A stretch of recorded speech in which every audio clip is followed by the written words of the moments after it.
ജനങ്ങളുടെ സർവേ ഉണ്ട്. ആ സർവേ ഞാൻ പറയട്ടെ. 100-ലധികം സീറ്റുമായി നമ്മുടെ ടീം UDF അധികാരത്തിലേക്ക് വരും. ബേപ്പൂരിൽ നിന്ന് ബേപ്പൂരിലെ സുൽത്താനായി നമ്മുടെ PV എന്ന നിയമസഭയിലേക്ക് വരും. വെറും MLA ആയിട്ടായിരിക്കില്ല വരുന്നത്. മനസ്സിലായല്ലോ?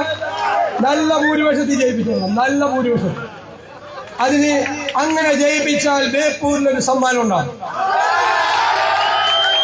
ഞാൻ അവസാനിപ്പിക്കുന്നു. ഇനി വിശ്രമമില്ലാതെ പ്രവർത്തിക്കുക, നല്ല ഭൂരിപക്ഷത്തിൽ ജയിക്കുക. ഞാൻ ഈ സമ്മേളനം ഉദ്ഘാടനം ചെയ്യുന്നു. നന്ദി.